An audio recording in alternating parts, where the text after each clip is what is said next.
Descubre en este episodio de LED en vivo.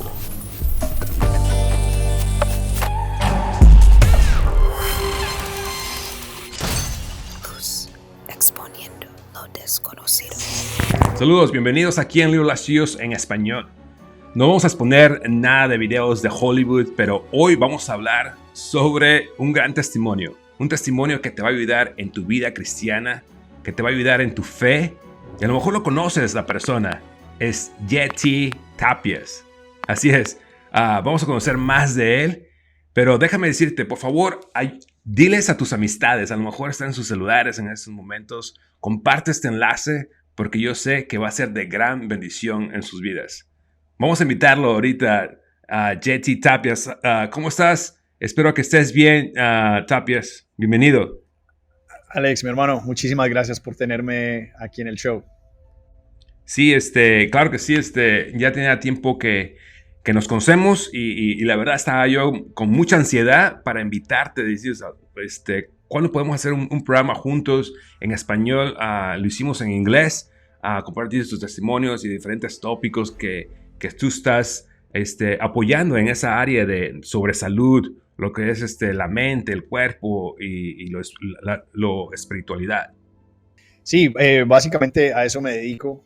Hace ya 23 años. Mi carrera futbolística se terminó a una temprana edad, a los 24 años y bueno, incursioné en el mundo de la nutrición, del ejercicio.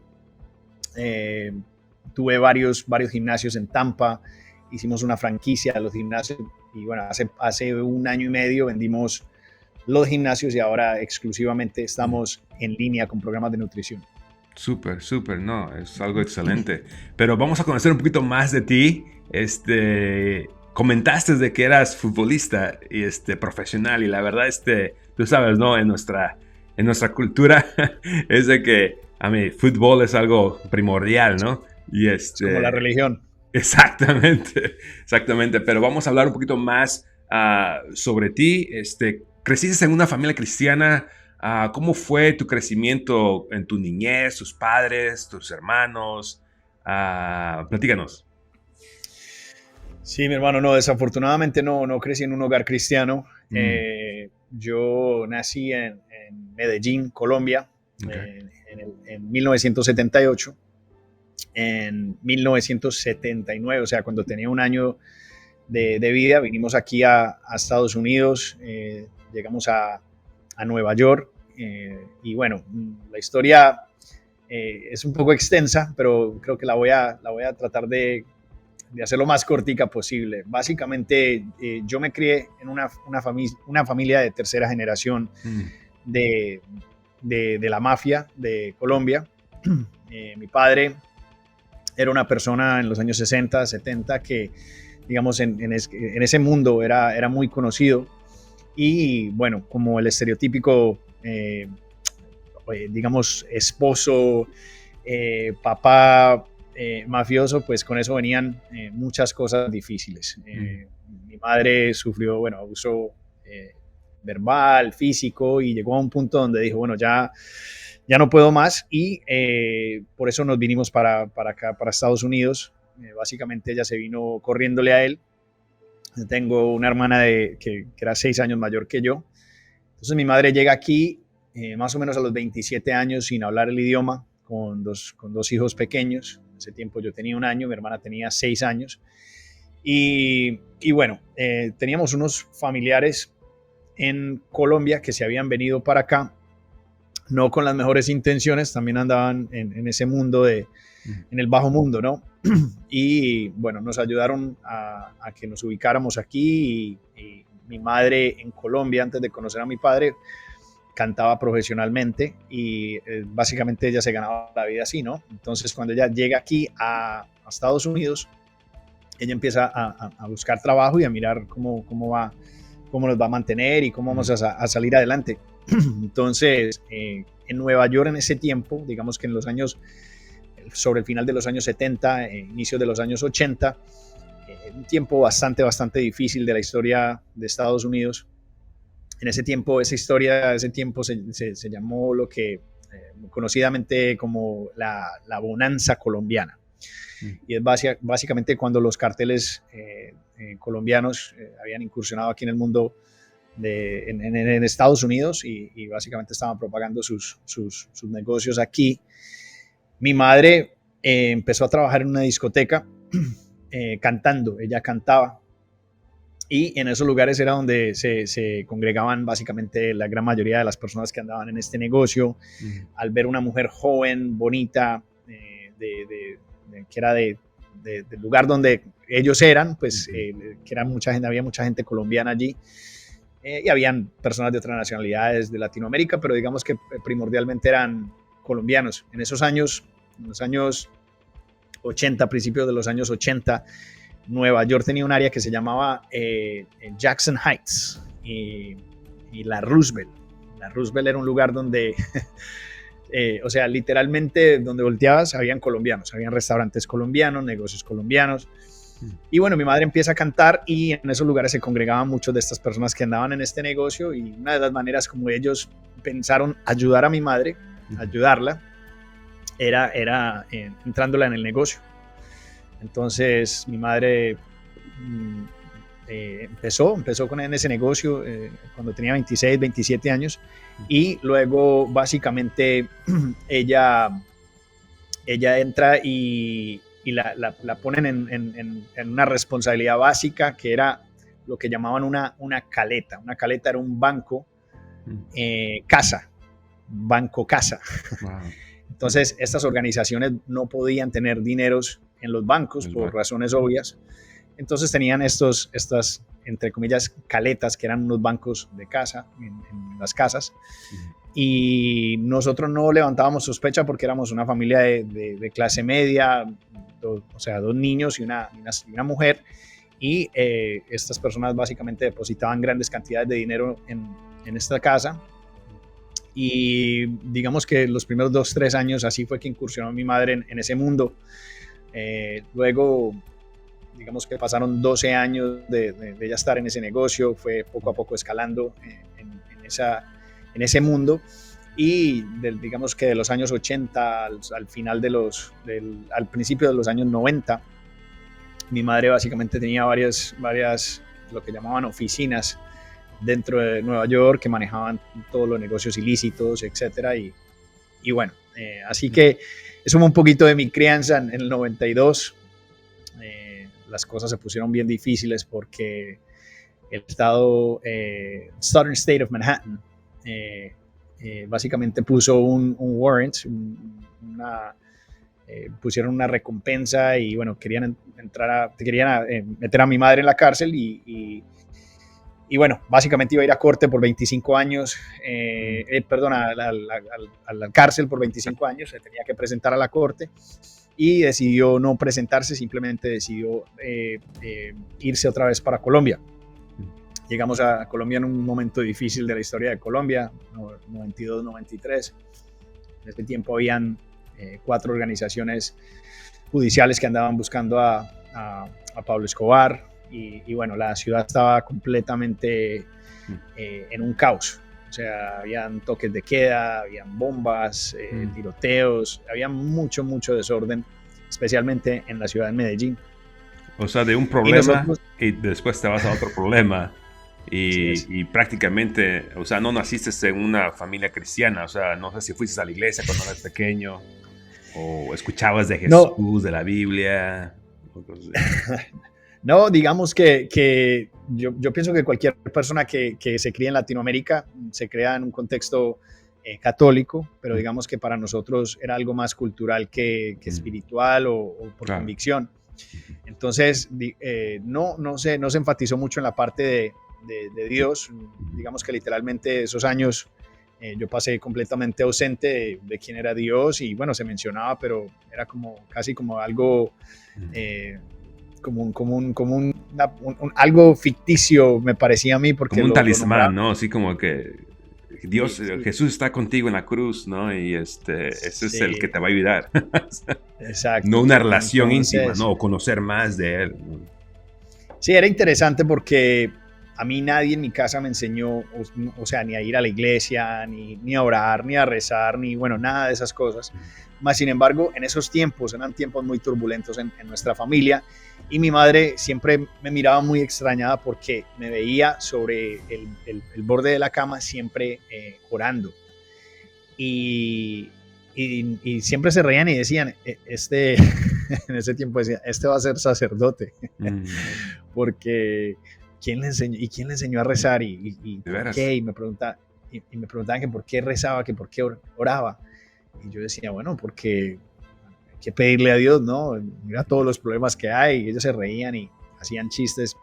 Wow. Pero llegamos a Medellín y Medellín fue bastante difícil porque aquí básicamente el problema era con la policía, con la DEA y constantemente nos estaban haciendo allanamientos en las casas y yo cambiaba de colegio 2-3 veces al año.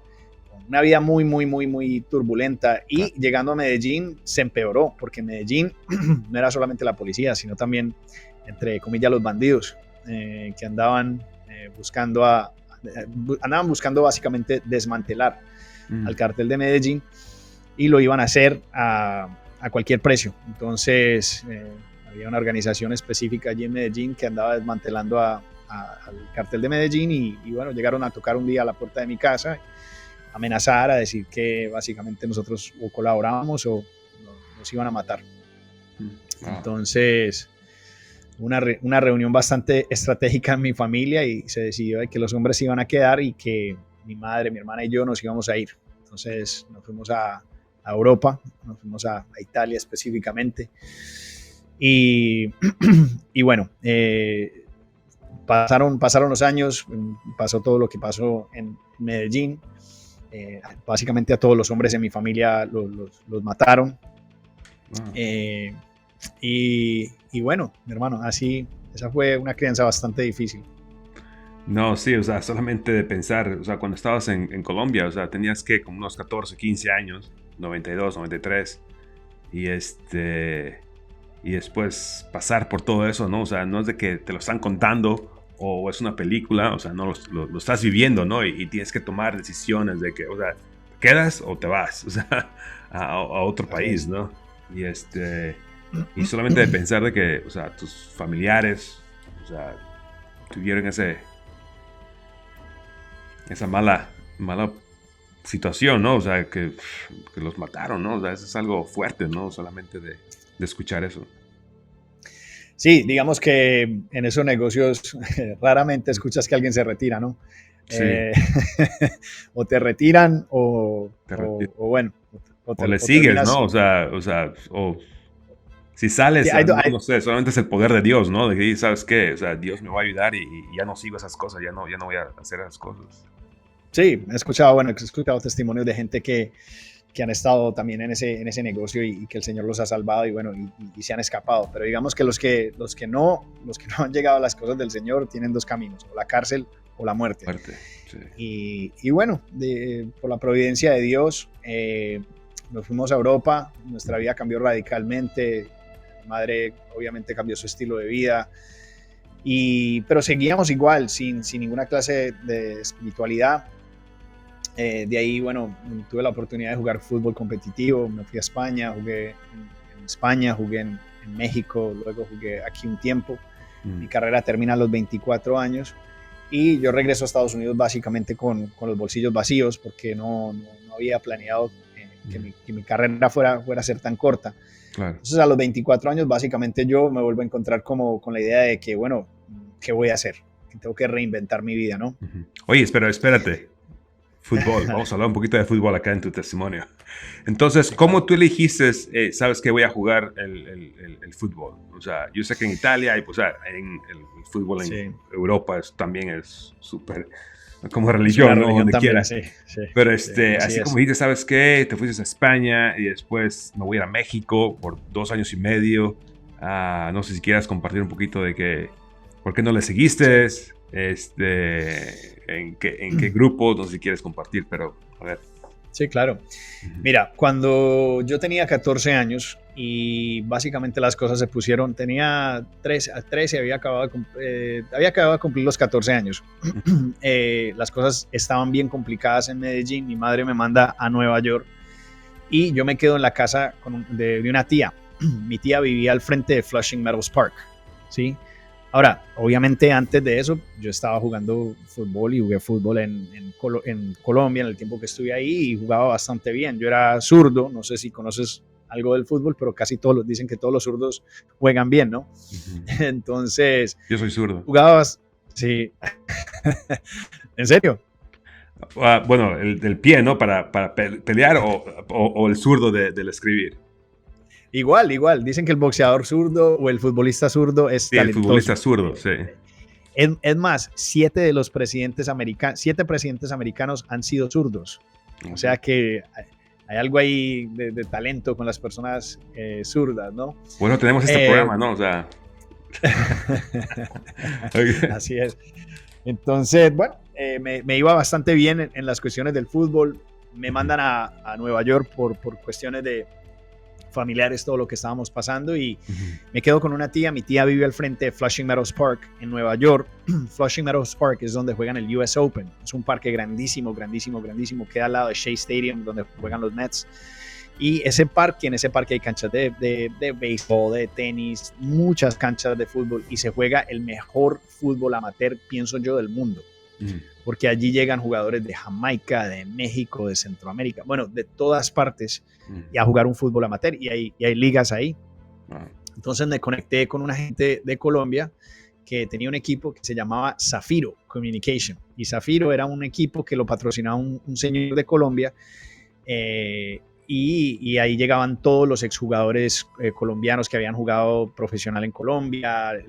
Nuestro técnico también había jugado profesional, entonces era un nivel muy bueno. Digamos que esa fue la mezcla perfecta, porque yo ya venía jugando bastante bien, y ya obviamente rodearme de jugadores profesionales, exprofesionales, mi nivel subió mucho. O sea que yo te estoy hablando que cuando yo tenía 14 años, yo ya estaba jugando en ligas de adultos y metiendo goles. Entonces, y yo soy chaparrito, o sea, yo mido 5'8", no es que no era alto, pero era muy rápido y le pegaba muy bien a la pelota. Y entonces, bueno, de ahí jugué, me fue bastante bien, me empezaron a ver en un torneo que estaba en Upstate New York. Me ve un scout, y el scout me dice: te queremos llevar a Europa a probar un equipo semiprofesional. Entonces, bueno, a mí se me abren los ojos. En ese tiempo yo estaba pasando unas dificultades bastante grandes, porque estaba pasando todo lo que estaba pasando en Colombia. Yo me estaba quedando con una tía que no tenía o sea, no, era bastante de bajos recursos, ¿no? Entonces estaba pasando hambre, estaba pasando unas necesidades tremendas. Entonces se me ofrecen la oportunidad de ir, y obviamente pues tomé la oportunidad, me fui a España, llegué al norte de España, un lugar que se llama Zaragoza. Hice mi prueba y llegué a un lugar que se llamaba La Ciudad Deportiva, allí en Zaragoza. Y hermano, eso fue... me parecía chistoso, porque, bueno, imagínate, España, muy buen nivel de fútbol, pero yo llego y me ponen en un equipo de la segunda división, y yo hago mi prueba, y literalmente a los 5 minutos un profe que se llamaba Carlos Rojas se me acerca y me dice que quieren hablar conmigo. Entonces me acercan ahí a otro señor que era el presidente. Los 5 minutos. Sí, literalmente 5 minutos. Yo creo que toqué 4 balones. Pero me fue bastante bien, o sea, nunca me olvido que agarré la primera pelota y hice lo que llaman allí un caño, y le pegué a la portería. Bueno, súper bien, en cuestión de 4 toques me sacan a un lado, me dice Carlos Rojas que quieren hablar conmigo, me llevan a la oficina y hablo con el presidente del club, el señor Casamayor, y me dice: mira, nosotros queremos que te quedes. Entonces, en una servilleta me escriben básicamente lo que me van a ofrecer, y yo en ese tiempo no tenía nada, ese era o sea, eso era como ganarme la lotería. Claro. Entonces me quedé allí, estuve 3 años y medio allí, las cosas fueron bastante bien. ¿13 años y medio o 3 años y medio? 3 años y medio. 3 años y medio. Imagínate una persona que está pasando hambre en Nueva York, hay situaciones de tu mamá, o sea, pues de toda tu familia en Colombia, dándote esta oportunidad. O sea, muchas personas quisieran solamente jugar con algo, o sea, le trapeo, si me entiendes, la oficina, nada más para estar ahí. Imagínate esta gran oportunidad de que vieron en ti a una persona que, que vas a jugar súper bien. Así es.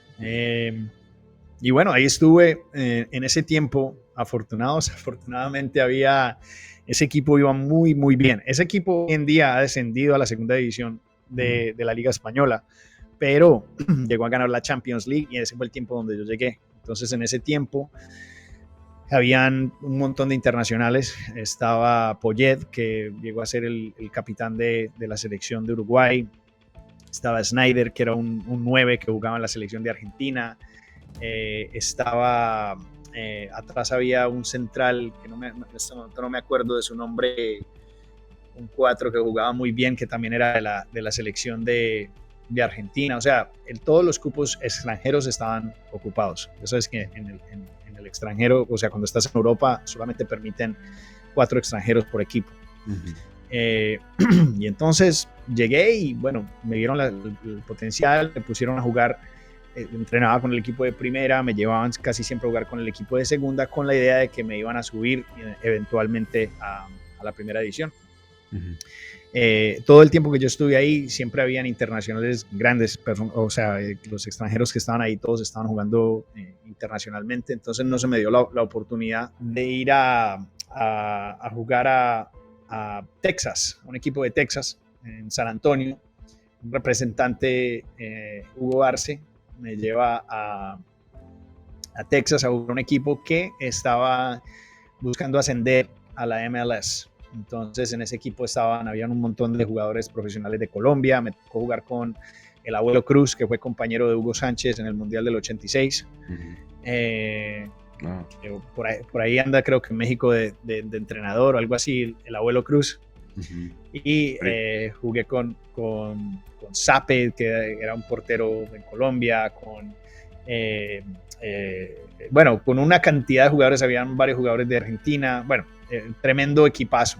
Claro. Y estuve ahí 6 meses, jugué una temporada con ellos y de ahí se me presentó la oportunidad de irme al draft en México. El draft es donde van los agentes libres, los jugadores libres que se les ha vencido el contrato, en fin. Fui al draft en Acapulco y ahí se presentó la oportunidad por medio de ese representante Hugo Arce de ir a Guadalajara y hacer una prueba con Tecos, con los tecolotes, con la Universidad Autónoma de Guadalajara. Universidad Autónoma de Guadalajara. Así es. Y entonces fui allí y bueno, una circunstancia bastante parecida a la que tenía en España, porque también tremendo equipazo. Ahí estaba el Loco Abreu, que también era uruguayo. Estaba el Chorrillano Palacios, un mediocampista peruano. Habían varios extranjeros ahí. Ahí estuve en el equipo de segunda varios años y ya a los 24 años tuve un incidente con el que era representante mío en ese tiempo. Esa historia me la guardo. Pero se me termina la carrera y me tengo que ir, me termino yéndome otra vez para Estados Unidos, luego para acá y ahí es donde básicamente los 24 años se me termina todo, tengo que empezar de nuevo. Fueron 9 meses de depresión donde no sabía qué hacer con mi vida. Bueno, imagínate, tuve que reinventar básicamente 9 meses mi vida entera. O sea, es algo fuerte, ¿no? Fue fuerte, sí. O sea, yo me levantaba yo nunca me olvido de eso, Alex. Yo me levantaba y me acuerdo siempre que me levantaba y pensaba, ojalá me hubiera muerto en el sueño. O sea, estaba mal. Pero llega un momento donde yo me topo con... yo tengo unos incidentes bien interesantes en mi vida que son muy parecidos y ambos tienen que ver con un ascensor y una persona que viene con un libro. La primera situación me pasa en Miami, recién llegado de jugar, estoy en mi depresión y veo un muchacho que lo veía todas las tardes con un libro debajo del brazo y ya habíamos hablado varias veces, pero me llamaba mucho la atención porque era como decimos en Colombia, le gustaba mucho la marihuana, era marihuanero, siempre olía a marihuana y hablaba así, brother. Y pero a mí me causaba como que me causaba mucha curiosidad de que él se mantenía siempre enmarihuanado y podía leer. Y yo lo veía leyendo y yo decía, ¿pero y qué lees? Entonces me dice un día, me dice en inglés, me dice, te voy a prestar este libro, tienes una semana para que lo leas y me lo tienes que regresar. Yo, ok. El libro se llamaba Awaken the Giant Within, Despierta el gigante en ti, de un speaker muy conocido aquí, Anthony Robbins. Y el libro era un libro así, un libro grande, 400 páginas. Alex, yo te digo que en ese tiempo yo no me había leído yo creo que ni un capítulo de un libro me había leído en mi vida. Y agarré ese libro y me lo leí entero. O sea, literalmente en 4 días me leí el libro entero, 100 páginas al día. Y el libro era un libro de crecimiento personal y digamos que un muchacho joven que yo no tenía ninguna base espiritual, no tenía un entendimiento, como que básicamente eso me dio un entendimiento de que yo podía salir adelante y bueno, y traer mis sueños a la realidad, etcétera, etcétera, y incursioné como en ese mundo del crecimiento personal. Y eso me sacó de la depresión. Y en este momento de estar escribiendo metas y cosas que quería hacer, decido de que voy a estar mejor de lo que estaba cuando estaba jugando fútbol. Esa era como mi meta, ¿no? Claro. Y cuando te hablo de esto, te hablo exclusivamente desde una perspectiva material, porque era lo único que yo conocía. Claro. Yo no sabías de Dios, de ser humilde. No, ni idea. Compartir el evangelio. Digamos que la parte de la humildad, sí, porque eso lo inculcan mucho dentro del fútbol, ¿sí? Especialmente cuando llegas a un cierto nivel, siempre los profes y todos siempre te están diciendo hay que ser humilde, que no sé qué, y la nobleza, y era como una moralidad, no era nada espiritual. Claro. Entonces yo empiezo en el mundo del crecimiento personal y empiezo a crecer y bueno, por la gracia de Dios tenía una habilidad en los negocios y monté mi primer negocio, que era un gimnasio, y me fue muy bien esos primeros 3 años. Luego abrí uno más grande con entrenadores, fui creciendo. Vemos que a la edad de 27 años compré mi primer condominio en Bayshore Boulevard, que es uno de los zip codes más caros de Estados Unidos. Tenía 2 carros hermosos, una Escalade nueva, un BMW 745. Todo el dinero que había, básicamente yo me había puesto una meta de dinero, logré la meta, pero me parecía muy interesante de que estaba viviendo en el lugar que había soñado. Tenía los dos carros que siempre había querido. Tenía una novia que su papá era un doctor muy reconocido en la ciudad, era un anestesiólogo muy reconocido.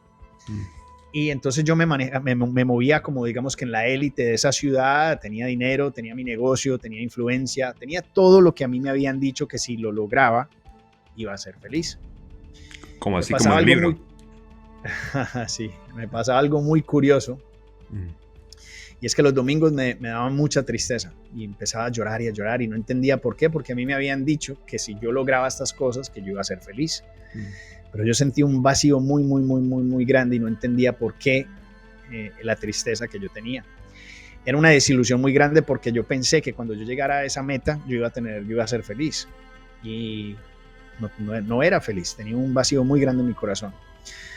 Pasan una serie de incidentes en mi vida, uno de ellos donde yo me levanto un día a las 4 de la mañana para ir a trabajar. A esa hora era que yo abría mi gimnasio, que yo tenía un estudio donde hacíamos personalizados, y siento que el corazón me está como que tengo una arritmia, ¿no? Pero no le pongo mucha atención, me voy a trabajar. A las 10:30 de la mañana llega un cliente mío que era doctor y le digo, Doc, ¿me revisas? Porque creo que me pasa algo, tengo como unas palpitaciones. Arritmia es así como que para un poquito, después va y cosas así, no. Sí, como una inconsistencia en el corazón, básicamente va pap, pap, pap, pap, pap, y luego pap, pap, pap, pap, pap. Sí, porque le tienes que pegar. Como que... cada vez que se paraba era como si no pudiera respirar. Sentía como sangre por aquí, por detrás de la cabeza que me corría y me sentía mareado, me sentía muy mareado. Entonces El doc me revisa y me dice, mira, no tengo aquí los implementos necesarios para revisarte bien, ¿por qué no vas y te haces un electrocardiograma? Entonces yo me voy a hacer el electrocardiograma, llego allí, me ponen todas las máquinas y entra la doctora y me dice, te tienes que ir, esto era un walk-in clinic, ¿sí? Una clínica de estas de básicas donde te revisan básicamente. De emergencia. Y me dice, te tienes que ir al hospital ya mismo. Y le digo, ¿cómo así? ¿Qué pasa? Me dice, tienes los principios de un ataque al corazón. Y yo, no puede ser. Porque yo todo lo medía por la parte física. Y yo decía, no, o sea, sí me siento mal, pero no tan mal como lo que uno piensa que es un infarto, ¿no? Levanto pesas. O sea. Sí, exacto. Eso fue lo que yo decía, no, si en este momento, si yo quisiera ir a entrenar, podría entrenar tranquilamente, porque yo todo lo medía por medio de eso. Claro. Pero ella me dice, no, mira el electrocardiograma, tienes que ir al hospital. Entonces yo me voy para el hospital y llego ahí a Tampa General y bueno, entro a la sala de emergencias, me conectan un montón de aparatos. Me acuerdo, nunca me voy a olvidar que entró un doctor pequeñito, un chaparrito hindú, y me dice, ¿has estado consumiendo drogas? Y yo lo miro y le digo, Doc, hoy es miércoles. Y la razón por la que yo le contesté a él así es porque para mí esa cuestión en ese momento se había convertido en algo de los fines de semana. Y si en ese tiempo me hubieras dicho que de alguna manera yo estaba adicto a las drogas, yo me hubiera reído porque yo te hubiera dicho, no, eso yo lo puedo controlar, eso es algo de los fines de semana, pero verdaderamente era, entre comillas, una adicción controlada. Yo todos los dolores y los vacíos que tenía los estaba básicamente llenando los fines de semana con drogas y con alcohol y con mujeres y con cosas materiales, ¿sí? Entonces me pasa eso y quedo muy, muy, muy impactado porque entra el doctor y me dice, ya no puedes volver a consumir alcohol, no puedes volver a hacer drogas porque te puede dar infarto y no sé qué.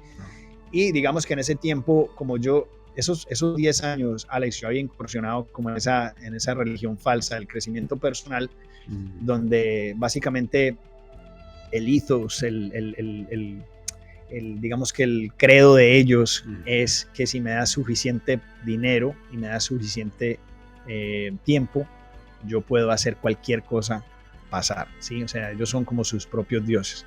Claro. Entonces yo entro en un momento como de pensar, esto yo lo puedo controlar con mi mente y esto es lo que me tenía que pasar para yo poder abrir los ojos. Es más, o sea, yo necesitaba como este escarmiento para abrir los ojos y hacer las cosas distintas.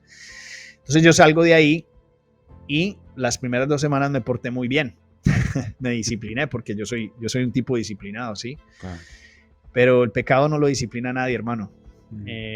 Y a las 2 semanas y media volví otra vez a caer y pasé por ahí 2 días sin dormir, utilizando droga y con amigos y bebiendo. Y la verdad yo ya sabía que el doctor me había dicho que no lo podía hacer, entonces yo inconscientemente me estaba tratando de matar. Estaba muy deprimido, tenía muchas cosas. La novia que tenía de los 5 años me había dejado, se había conseguido otro novio. Pues 5 años. Andaba por ahí andaba por ahí en St. John's con su novio. Su familia se había convertido como en mi familia, entonces cuando la perdí a ella, perdí la familia. Ya digamos que el ídolo mío, que era mi parte física, también había sido impactada por esta situación. Entonces eran muchas cosas que estaban pasando en ese momento. Empecé como a reflexionar y a pensar, yo estoy vacío, no tengo nada, todo lo que logro crear se derrumba. Y bueno, entré como en ese tiempo, como en esa crisis existencial. Y me levanto un domingo, en Colombia le dicen guayabo, en México le dicen resaca, pero era física, mental y espiritual, o sea, mal. Y empiezo a escribir una carta, y esa carta se la estaba escribiendo a mi hermana, y en esa carta básicamente yo le estaba dando todas mis credenciales a mi hermana porque yo me iba a suicidar. Wow. No sé cómo lo iba a hacer, pero sabía que ya había llegado ya a mi límite. Entonces, en ese momento que yo estoy escribiendo la carta, yo me acuerdo de un muchacho, vuelvo y te repito, los incidentes del ascensor. Me recuerdo de un muchacho con el que siempre me topaba. Este es otro, no el mismo que me prestó el libro de las 400 páginas, sino claro, otro muchacho que yo siempre me topaba los sábados cuando yo iba de camino a la discoteca, ¿sí? O al antro, como le dicen en México. y él venía subiendo siempre y yo lo veía, siempre nos topábamos en el ascensor, él con su esposa, él era un tipo bien parecido, una esposa bien bonita, joven, con una Biblia siempre debajo del brazo, lo veía los sábados. Y yo me reí y yo le decía, ¿qué es eso? Deja ese libro, vámonos a rumbear, le decía yo, como decimos en Colombia, ¿no? Rumbear. Y él se reía y me decía, no, esa vida yo la dejé atrás. Y entonces me decía, cuando quieras, te invito a la iglesia. Entonces, como buen ateo, yo decía, no, si yo entro a la iglesia se me cae el techo encima. Entonces, pero era un muchacho muy genuino, con una buena energía, me caía bien, muy bien. Entonces, ese día que caigo en esa depresión y estoy escribiendo la carta, me recuerdo de él, agarro el teléfono y lo llamo y le digo, Alex, él se llamaba Alex también. Okay. Le digo, Alex, yo no sé si tenga otro día en mí. Me dice, ¿cómo así? Le digo, me quiero matar. No creo que tenga otro día en mí. Me dice, déjame bajo y hablamos. Me dice, no vayas a hacer nada, no vayas a hacer una locura, ya voy para allá. Se me sienta al frente y me dice, déjame te cuento lo que Dios está haciendo en mi vida. Y yo lo miro y le digo, me vas a tener que dar otra cosa porque yo no creo en Dios. Y me acuerdo que con toda la certeza del mundo me miró como si me estuviera hablando como si me estuviera hablando yo qué sé, del oxígeno, como que el oxígeno existe. Y me mira y me dice, Dios es lo único que tengo para ti. Y me dice, y si no haces caso, sí te vas a matar y te vas a ir al infierno. Yo, wow. Fuerte, hermano. Pero Sí, pero me lo dijo con una certeza, como si me estuviera hablando, como si él me estuviera, como si él me estuviera hablando básicamente de que la gravedad es algo verdadero, ¿sí? Entonces me impactó mucho como su seriedad y como con la confianza que lo dijo. Entonces le digo, ok, ¿y eso qué? ¿Cómo funciona eso? Y me dice, ¿qué vas a hacer esta noche? Le digo, bueno, yo me iba a matar, pero si tienes mejores planes, vámonos a hacer eso. Wow, entonces, me subí al carro, pero me subí a su carro yo no quería ir, pero como yo le había pedido ayuda a él, y eso fue lo que él me ofreció, yo dije, bueno, yo le pedí un favor, así que yo voy a ir a la iglesia, pero cuando regrese voy a hacer lo que tengo que hacer. Entonces yo me subo al carro y digamos hay una iglesia muy distinta porque yo nunca había ido a una iglesia evangélica. Yo había ido a iglesias católicas que eran así muy santas, donde no se podía ni hablar y eran así unos templos. Y esa iglesia era completamente distinta. Este era un edificio moderno, muy bonito, y entré y vi dos cosas que me encantan. Starbucks y mujeres bonitas. Y yo dije, no, ya entendí lo que... ya entendí el cuento de Jesus. Amén. Esa es tu primera vez que entras a una iglesia cristiana y a lo que voy también quiero compartir un poquito antes que se me olvide, es de que ahora que eres cristiano, y las personas que están viendo este programa son cristianos, a lo mejor no, pero a lo que voy es de que esa oportunidad, ¿no? Esa oportunidad de compartir un buen testimonio de una familia que tú siempre la mirabas a este individuo, de que estaba con su familia, estaba con su Biblia, no estaba así de que, lo voy a cubrir porque no quiero que sepan de que soy cristiano, ¿sí me entiendes? O sea, eso te impactó mucho cuando tuviste ese problema, ¿te acordaste? Sí. El Espíritu Santo, bueno, lógicamente, ahorita podemos decir, fue el Espíritu Santo que te dijo, ¿sabes qué? Acuérdate de esta persona, ¿no? Pero digo, eso es lo que te llevó a decir, ¿sabes qué? A lo mejor tengo una oportunidad. Este cristiano que siempre lo veo con su familia es una persona decente, le voy a echar una llamada. Y la verdad es que nomás quiero que las personas que ven este programa de que son cristianos no tengan miedo a tener la Biblia ahí al lado, ¿no? Porque puede transformar a una persona así como Chechi Tapias de aquí. A ver, platícanos. Sí, mi hermano, o sea, yo pienso que hoy en día yo sé que a mí se me habían cruzado muchas personas cristianas en mi vida y nunca les había puesto atención. Wow. A mí se me habían cruzado muchas veces personas con Biblias y nunca me llamó la atención y nunca lo vi como algo valioso. Pienso que verdaderamente ese momento fue providencial y fue el momento que el Señor escogió para llamar mi atención. Entonces, pero sí, estoy de acuerdo. O sea, muchas veces los cristianos tienen como una especie de vergüenza de compartir porque les van a decir que no, o los van a rechazar, en fin. Y la verdad es que es de ahí donde nace mi fe, como dicen en inglés, my boldness. Yo soy muy, muy, muy decisivo. Si yo, sin ser fastidioso ni una persona así palagosa con la cuestión, si tenemos una conversación y me abres la puerta y me cuentas un problema, yo voy a compartir el evangelio contigo y te voy a hablar de esa esperanza que tengo en Cristo, ¿no? Pero digamos que eso viene de mi pasado y lo que yo experimenté en mi propio testimonio. Entonces yo llego a esta iglesia, yo entro ahí al templo y todo el mundo súper buena gente, la gente muy bonita, no sé qué, y bueno, me senté y se subió el pastor y empezó a hablar de ese libro del Viejo Testamento, del libro de Job, y hizo como una especie de una recopilación del libro de Job, y lo contó de una manera que me impactó mucho, porque todo lo que hablaba de Job era como lo que yo tenía, lo que me estaba pasando a mí, menos el yo serle fiel a Dios, porque yo no le servía a Dios. Entonces, pero todo lo que tenía Job, su prosperidad, que era un hombre que había logrado cosas en el mundo, que tenía todo y que de repente se le había caído todo, se había enfermado. Me sonó mucho la historia, ¿no? Entonces, bueno, pasó el servicio, miro a mi amigo, le digo, estuvo chévere, vamos. Y me dice, no, vamos al grupo de oración. Esta iglesia, en la parte de delante del púlpito, tenía unos señores, unos ancianos de la iglesia que se sentaban ahí a orar por la gente.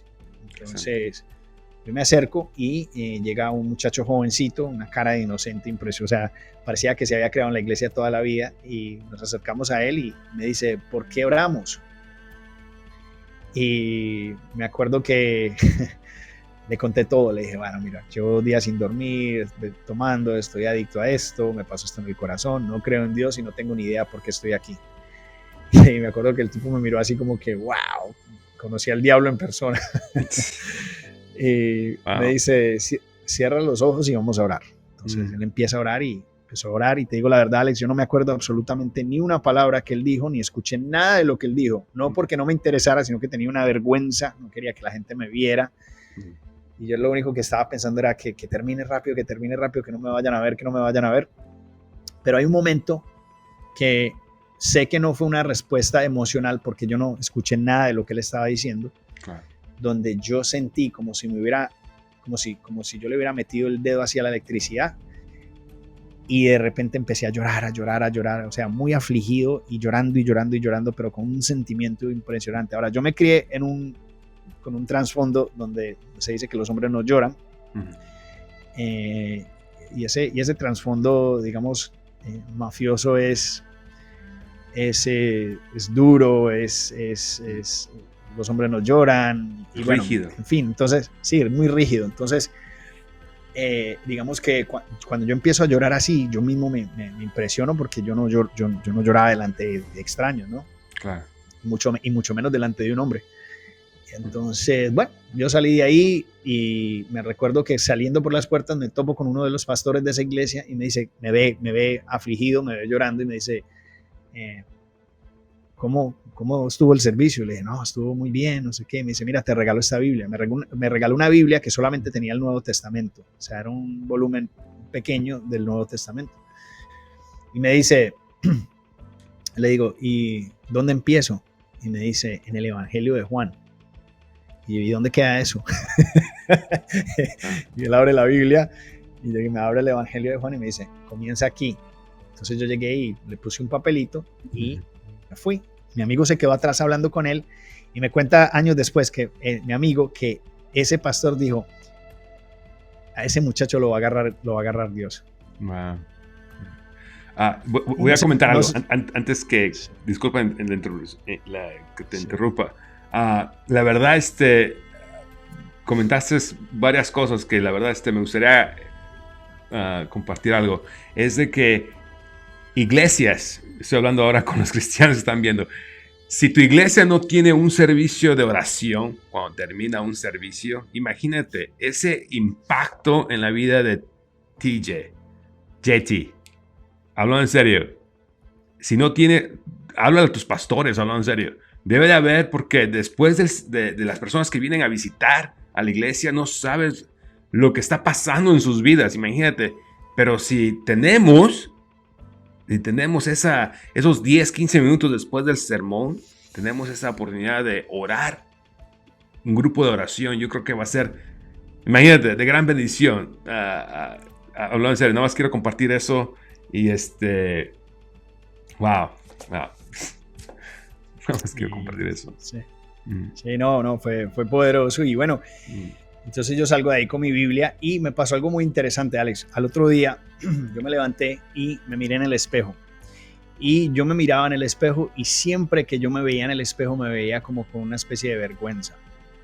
Y esa mañana yo me levanté y me miré y sentí un descanso y me vi como nunca más me había visto, como que esa vergüenza que yo sentía ya se había disipado, como que ya no estaba ahí.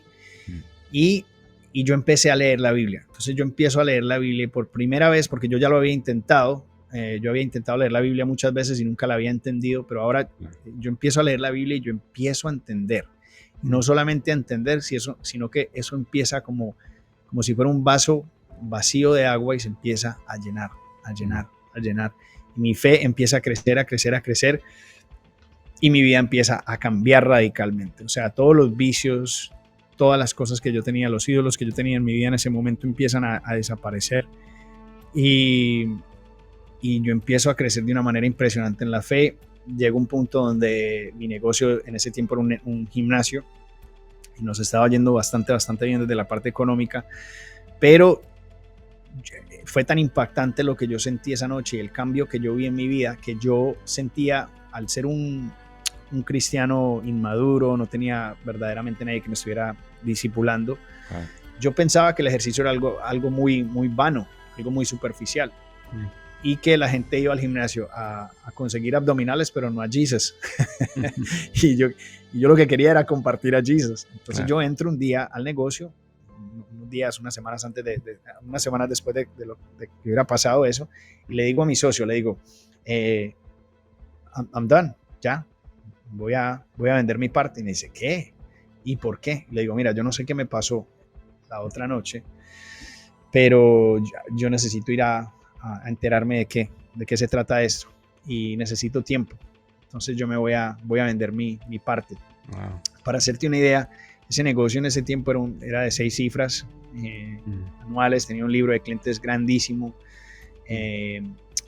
y lo vendí por $25,000 a un muchacho que llegó de Los Ángeles. No lo podía creer porque uno de los solos equipos, un equipo que yo tenía solamente valía $25,000. Le vendí todos los equipos y todo el libro mío de clientes. Wow.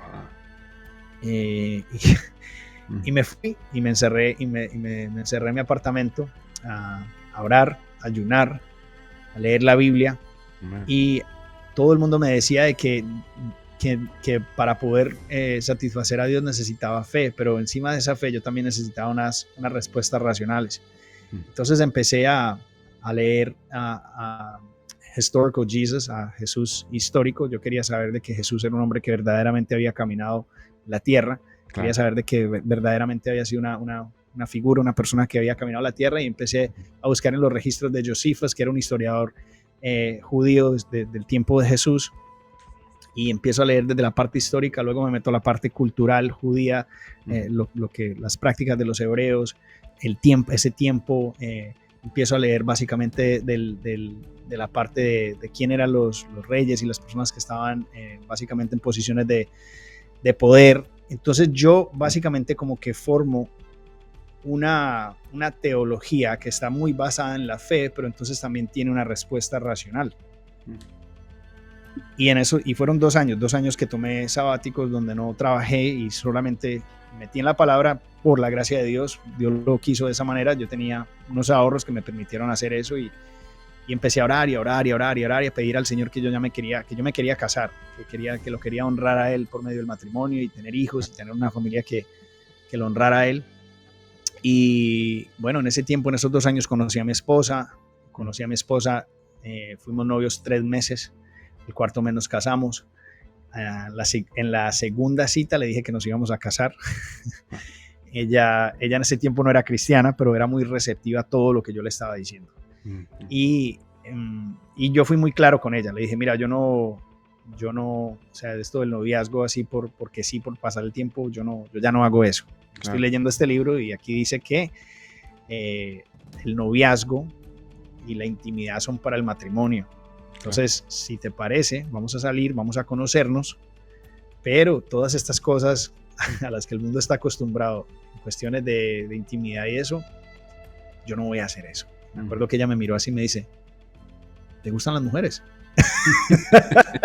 Sí, porque a ella nunca le habían dicho eso, ¿no? Entonces, pero muy receptiva. Mi esposa era muy, muy, muy receptiva y quería conocer del Señor y bueno, y por la gracia de Dios, en esos 3 imagínate, meses, si él está hablando en serio, o sea, este es algo espiritual que está transformando una persona, o sea, no hay muchos hombres así, ¿no? O sea, que dices que te voy a respetar. Y tú, bueno, tú sabes que hay canciones en música que dices, ¿sabes? Sí. Tú dices, ya, tú sabes, ¿no? Sí. Yeah. Y bueno, en esos 3 meses el Señor también agarra a mi esposa y le da 3 vueltas y también mi esposa empieza a entender el evangelio y empieza a ir a una iglesia, porque ella y yo vivíamos yo vivía en Tampa y ella vivía en Miami, entonces nos veíamos solamente los fines de semana. Ella estaba yendo 3 horas, a Calvary, ¿no? 2 horas y media. 3 horas, sí. Ella estaba yendo a Calvary Chapel, allí la discipularon, se bautizó. Entonces ya a los 4 meses o sea, todo pasó muy, muy, muy, muy rápido. Y bueno, nos casamos a los 4 meses de habernos conocido y celebramos nuestro 10 años de aniversario el año pasado. Hicimos una renovación de votos en Colombia, una ceremonia bien bonita. Y bueno, mi hermano, por la gloria de Dios aquí estamos batallando y perseverando en las cosas de la fe. No ha sido fácil, pero claro. No, I wouldn't do it any other way, no lo haría de ninguna otra manera. Claro. Pero imagínate, en ese momento que realmente, o sea, que estabas ahí de que me voy a matar, o sea, ya no hay sentido en mi vida. Y este brother, ¿no? Este hermano tenía, te dio un buen testimonio, ¿sí me entiendes? O sea, y seguir sus pasos, ¿no? Seguir sus pasos, pero a lo que voy es que tú también tomaste las cosas en serio, o sea, no es de que, pues voy a la iglesia y pues a ver qué pasa, ¿no? Y pues todavía tengo mi gimnasio, tiene un buen dinero, pero no, o sea,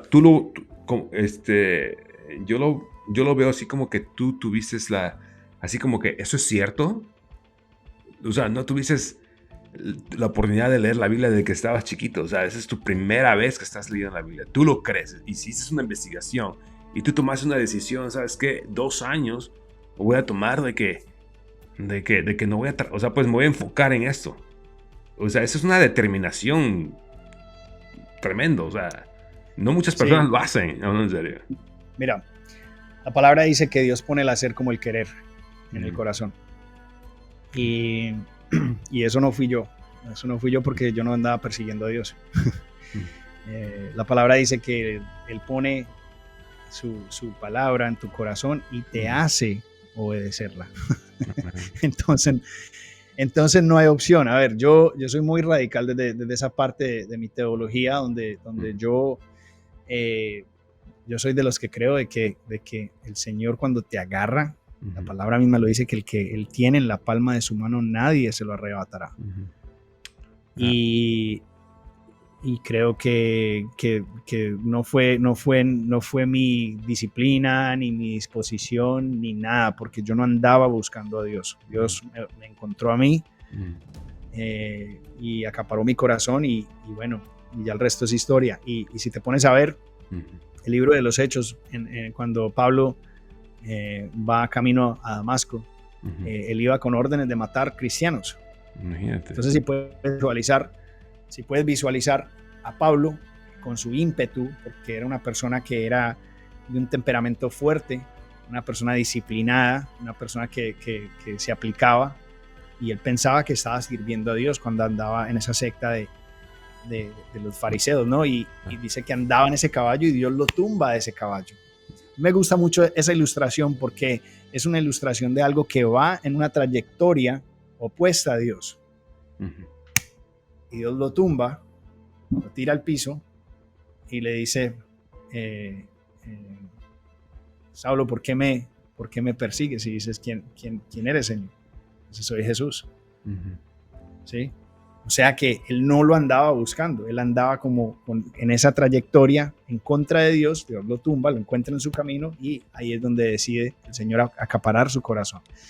Y de igual manera fui yo no lo estaba buscando, yo estaba buscando las cosas del mundo, yo estaba buscando confort, estaba buscando pedestales y entonces él fue el que me encontró, y me agarró mi corazón. Entonces, así es. Wow, no, tremendo. El versículo que te ha ayudado en tu vida cristiana, el versículo que a lo mejor está en el libro de Juan, ¿no? Porque empiezas a estudiar ahí, pero a lo mejor ese versículo que dice, ¿sabes qué? Esto me ayudó en esos problemas, o es el versículo que me ha ayudado en todos estos años, ¿no? Y que no quieres compartir, lo puedes leer ahorita, o sea, no de ser memoria, si lo sabes de memoria, o sea, excelente. Sí, no, Filipenses 4:13, pero no por lo que la gran mayoría, vamos a decir que ese es uno de los versículos más mal interpretados por todos los cristianos, ¿sí? Porque todos los cristianos, sí, todo lo puedo en Cristo y que me fortalece. Sí, pero hay que mirar el contexto, ¿no? Hay que mirar el contexto de ese versículo. Pablo estaba en la cárcel y llega un momento donde básicamente, si miras el texto, dice de que él dice básicamente en pobreza o en riqueza donde yo esté, ¿sí? Yo he aprendido el secreto, básicamente dice, de la vida, ¿sí? En pobreza o en riqueza, he aprendido a estar con gozo en mi corazón. Ese gozo solamente viene de Dios. Entonces, cuando él dice, todo lo puedo en Cristo que me fortalece, lo que él está diciendo es que Cristo es suficiente. Entonces, vivimos en este mundo de necesidades físicas, de materiales, donde constantemente estamos preocupados que si el trabajo, que si me voy a poder pagar la hipoteca o la renta o el carro, todas las preocupaciones que tenemos en esta vida temporal.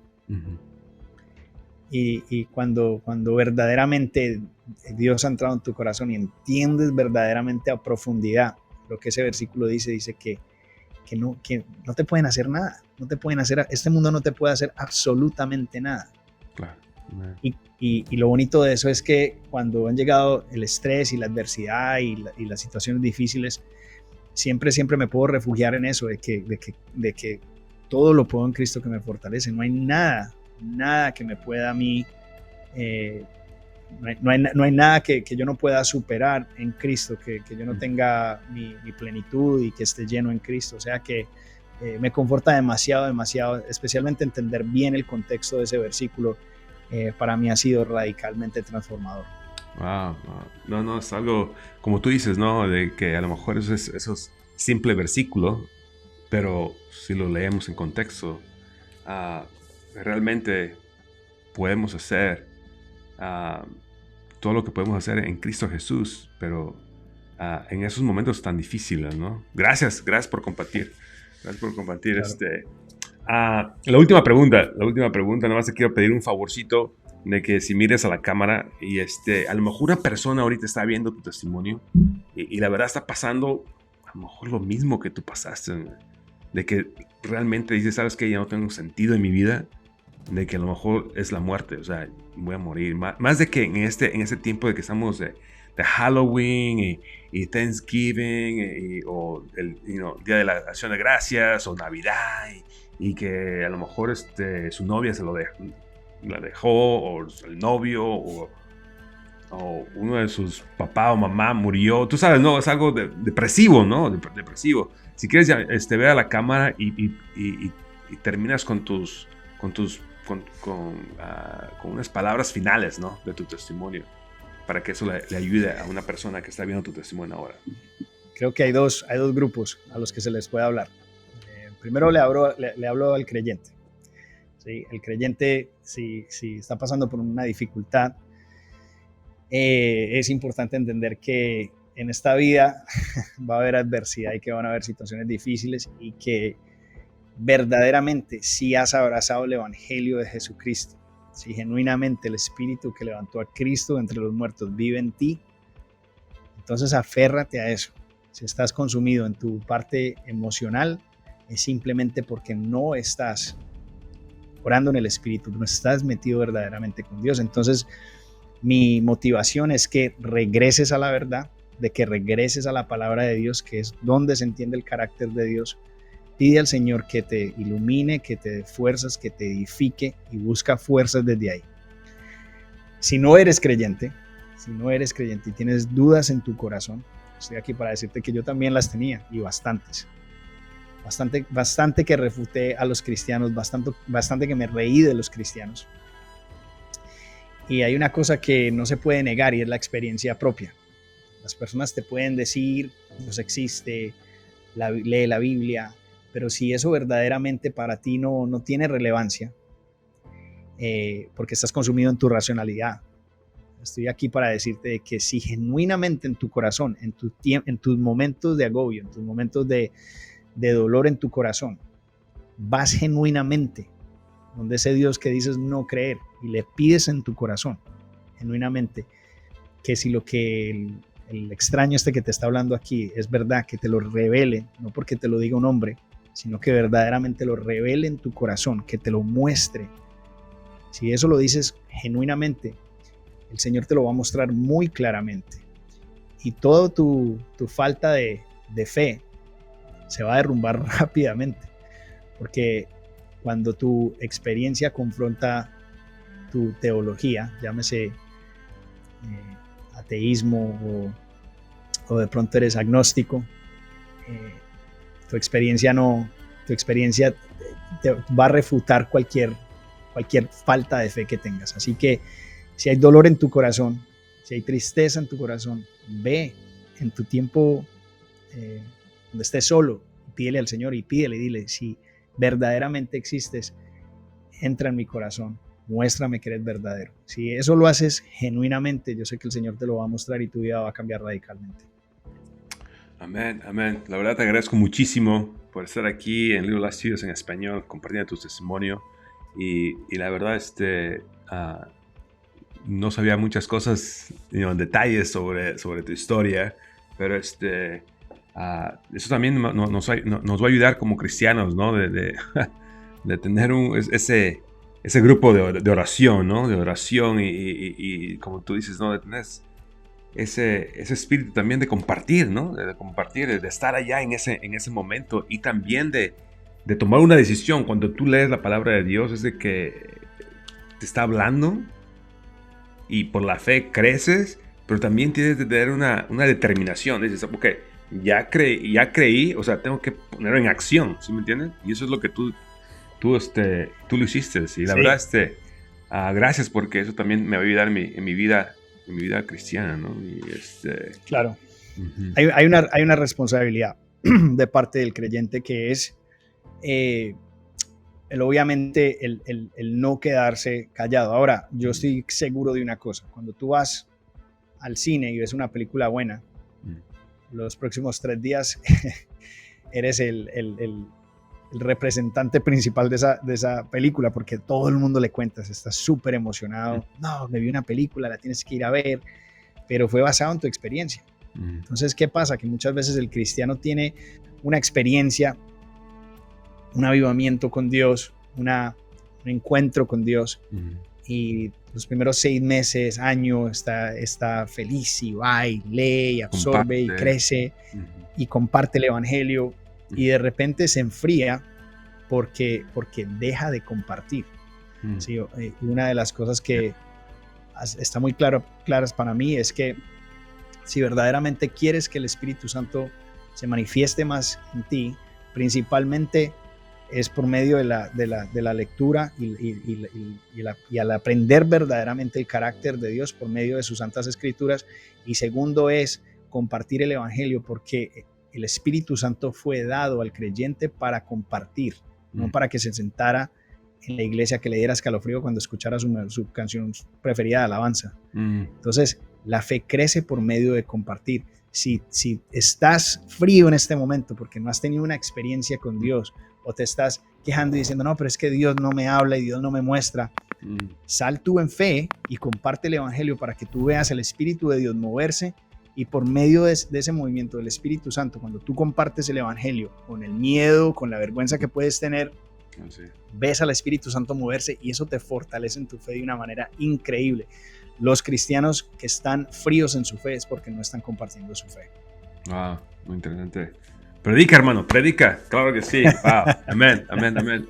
La verdad, he sido bendecido, hablo en serio. Te agradezco muchísimo por tu tiempo y por compartir.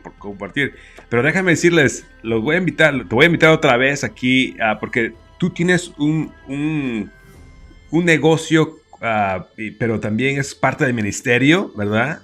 Y quiero que por favor hables un poquito sobre eso, porque también hablas sobre no solamente es solamente cuidar nuestro cuerpo, ¿verdad? Hacer ejercicio y todo eso, pero también lo que es mental y espiritual. Por favor, habla un poquito, porque te quiero invitar a que hagamos otro programa así sobre la ansiedad, sobre todos esos problemas un poco mentales y todo eso. Pero platícanos qué es lo que haces para que las personas sepan de ti. Sí, básicamente nosotros tenemos un ministerio que se llama, en línea, se llama emptyyourbucketplan.com, y allí básicamente tenemos programas de nutrición, pero va más allá, ¿no? O sea, digamos que la parte de la alimentación no solamente afecta positivamente el organismo, sino la mente, y cuando tu mente es impactada, tus pensamientos son impactados, y si obviamente estás canalizando esas ideas por medio del evangelio, pues más todavía, lo vas a ver todavía más. Es la experiencia de muchos de los pastores que han venido a hacer mi programa. Me dicen que se han fortalecido no solamente desde la perspectiva física, sino que su tiempo devocional se ha enriquecido, su tiempo en oración ha sido fortalecido, su tiempo haciendo el cardio ha sido tiempo de hablar con Dios, y han encontrado unos espacios que anteriormente se les dificultaba encontrar. Creo que voy a poner en la descripción, la descripción de este video. Voy a poner su información de él, un enlace. Si quieres participar en esa, creo que es 90 días, ¿no? O diferentes programas. Tenemos varios programas. Tenemos uno de 42 días, uno de 90 días, uno de 6 meses, dependiendo de la meta, ¿no? Lo que la persona esté tratando de hacer. Ok, muy bien, muy bien. Así es. Bueno, no cuelgues, voy a terminar este video, ¿ok? Espero que fue de gran bendición la historia de Yeti aquí en Little Life Studios. Compartió su testimonio. Imagínate crecer en una familia no cristiana, sin un valor cristiano de decir de que vamos a la iglesia, o leer un cántico, o orar, o qué sé yo. Pero déjame decirte, el Espíritu Santo estaba trabajando en su vida. Desde muy pequeño él sabía de que, ¿sabes qué? Vamos a pedirle a Dios sobre eso. La vida de narcos, de drogas y todas esas cosas, y también de fútbol, y cómo Dios lo cuidó en esa noche de que quería perder su vida, quería matarse, imagínate, pero Dios lo libró. Por favor, comparte este enlace, este testimonio con tus amistades, porque yo sé que ellos van a ser bendecidos. Gracias, me despido. Mi nombre es Alex Castillejos, aquí en Little Life Studios en español. Y espero que disfrutes nuestros videos. Y también, si estás interesado en cuanto a su programa de Yeti, va a ser su información aquí en la descripción del video. Bueno, me despido, nos vemos y que Dios te bendiga. Bye bye.